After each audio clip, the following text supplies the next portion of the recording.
এবার ভারতবর্ষের সেই ঐতিহাসিক গান্ধী ময়দান থেকে শুরু হলো মোদী সরকারের আনা ওয়াকফ সংশোধনী আইনের বিরুদ্ধে প্রতিবাদ কর্মসূচি।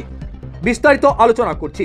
ভারতবর্ষের সেই ঐতিহাসিক গান্ধী ময়দান, যেখান থেকে একদিন গান্ধীজি দিয়েছিলেন ইংরেজদের বিরুদ্ধে অসহযোগ আন্দোলনের ডাক। আজ 29শে জুন 2025, ঠিক সেখান থেকেই শুরু হলো মোদী সরকারের আনা ওয়াকফ সংশোধনী আইনের বিরুদ্ধে প্রতিবাদ কর্মসূচি। 1920 সালে ব্রিটিশ শাসনের বিরুদ্ধে পাটনায় গান্ধী ময়দান গর্জে উঠেছিল। গান্ধীজি বলেছিলেন, আমরা ব্রিটিশ আইন মানব না। হাজার হাজার মানুষ সেই আহ্বানে সামিল হয়েছিলেন। আজ প্রায় 100 বছর পর সেই একই ময়দান থেকে উঠেছে নতুন আওয়াজ, আমরা ওয়াকফ জমির উপর রাষ্ট্রের অধিকার মানব না।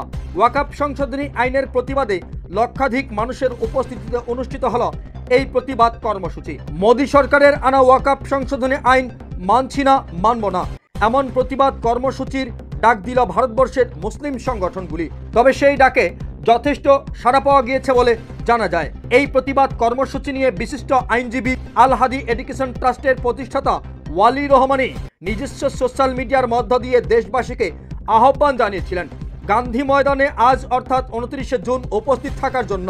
তিনি বলেছিলেন, আপনি কি আপনার বাবার কবরের মাটি কিনে নিতে চাইছেন?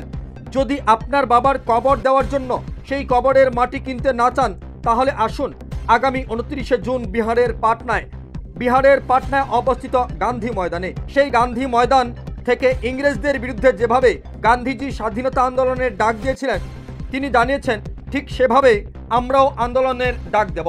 এই আন্দোলন হবে ওয়াকফ সংশোধনী আইন প্রত্যাহারের আন্দোলন। এদিন তো প্রায় 10 লক্ষ মানুষ জমায়েত হবে। আপনি আসছেন তো আপনার বাবার কবরের মাটির জন্য? এভাবেই তিনি দেশবাসীকে আহ্বান জানিয়েছিলেন। ঠিক দেখা যাচ্ছে আজ অর্থাৎ 29শে জুন বিহারের পাটনায় ঐতিহাসিক গান্ধী ময়দানে লক্ষ লক্ষ মানুষের জমায়েত। কেন্দ্র সরকারের অর্থাৎ মোদী সরকারের আনা ওয়াকফ সংশোধনী আইনের প্রতিবাদে এই জমায়েত। তবে এই আইন প্রত্যাহার না করা পর্যন্ত ভারতবর্ষের মুসলিম সংগঠনগুলো আন্দোলন চালিয়ে যাবে বলেও জানা গিয়েছে। প্রিয় দর্শক, আপনারা কিভাবে দেখছেন বিষয়টিকে? গান্ধী ময়দান থেকে যেভাবে ইংরেজদের বিরুদ্ধে আন্দোলনে সামিল হয়েছিল ভারতবাসী এবং শেষমেশ সফলতা পেয়েছিল এবং ভারত স্বাধীন হয়েছিল, ঠিক সেভাবেই কি ভারতবর্ষের মুসলিম সংগঠনগুলো এবং মুসলিম সমাজ বিজেপির আনা এই আইন থেকে স্বাধীনতা পাবে? তারা কি এই আইন প্রত্যাহার করতে পারবে মোদী সরকারকে? উঠছে প্রশ্ন। আপনাদের মূল্যবান মতামত কমেন্টে লিখতে ভুলবেন না।